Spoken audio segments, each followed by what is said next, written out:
nandito na tayo ngayon sa sa Sinpung Beach. Papunta kami ng Yungan Fishing Port. From Sinpung Beach na sa 15 km papunta doon. So ang init ko, nakita nyo guys, naka full face mask kasi mainit pa. Kaya iwas-iwas muna tayo sa itim, sayang gluta. Pasensya na guys sa hangin kasi mahangin dito sa dagat ngayon. Ayan. Yan naman yung partner in crime ko. Lagi kong kasama. May batchmate, may roommate and may kumpare. So pasyal-pasyal muna kami kasi pag day off. Ang ginagawa ko, nililibang ko yung sarili ko. Magandang ko sa pagbabay kasi nakakapuring sa dorm. Kaya ginagawa ko pag day off, nagbabike ako.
Masyado mainit, ayan. Hindi masyado mainit. Kaya pagkahapon mas maganda magbike dito. Kasi summer ngayon, kaya mas maganda magala-gala. Biking para may exercise na rin sa katawan.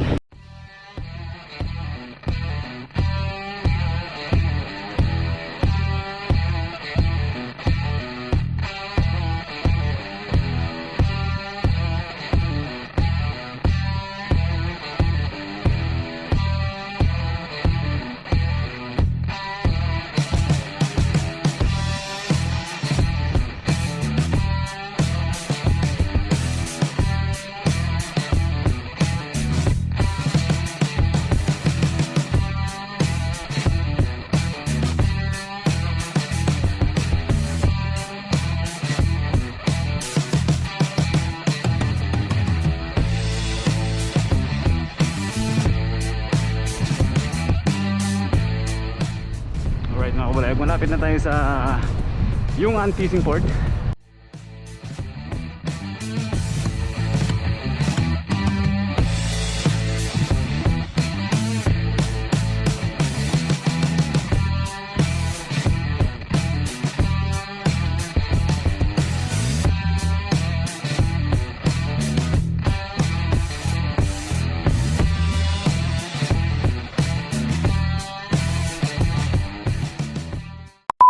Alright guys, bali touchdown na tayo dito sa Yungan Fishing Port.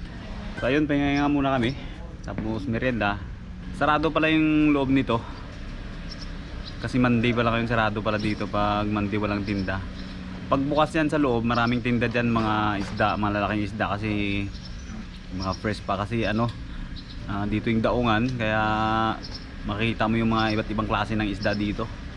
Kaya masarap mamili dito mga kabulayog. Tapos yung mga pagkain masasarap din dyan sa loob, kompleto mga Chinese food, mga seafoods. Ayan, gusto ko sana, kaya pumunta ako dito, gusto ko sana makatikim ng mga seafoods na fresh.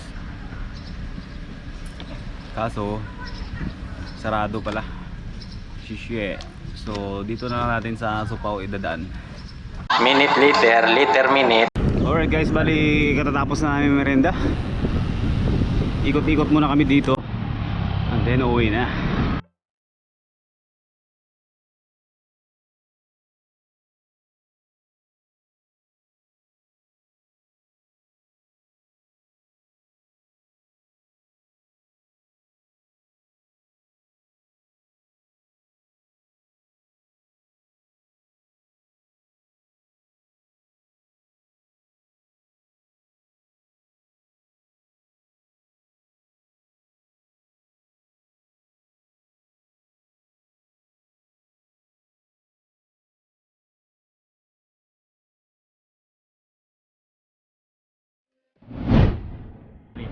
2, 1, game!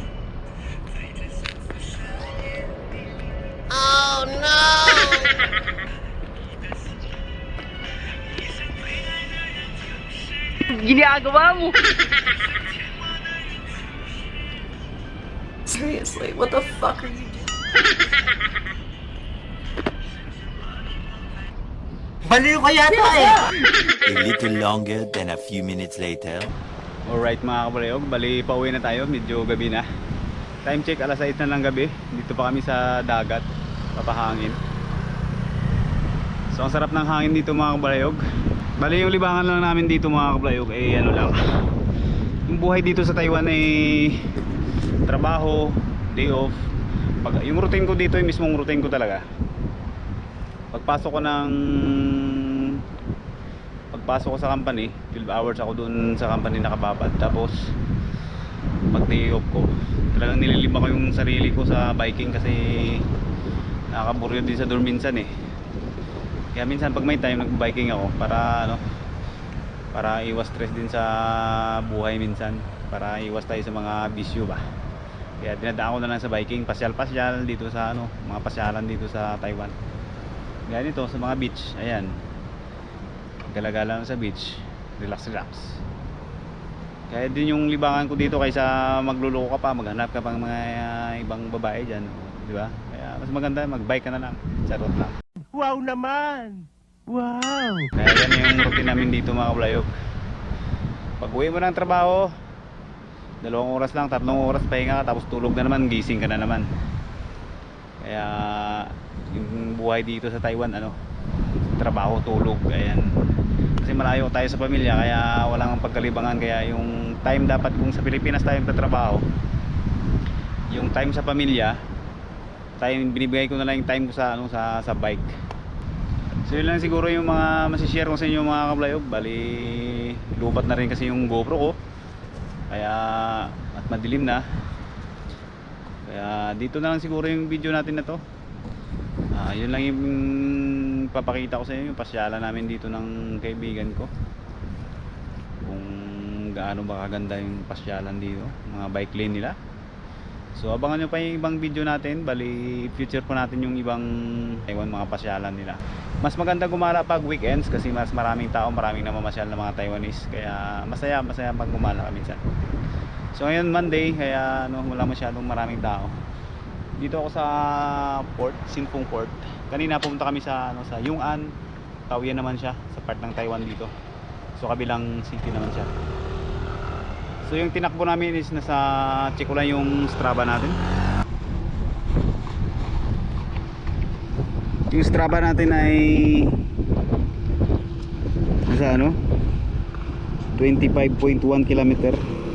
So bali may 10 km papunta sa dorm dito kami sa dagat. Hindi ko kasi, late na kasi ako kanina ano.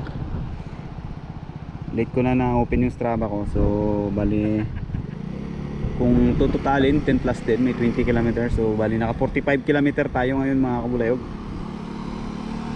25 km.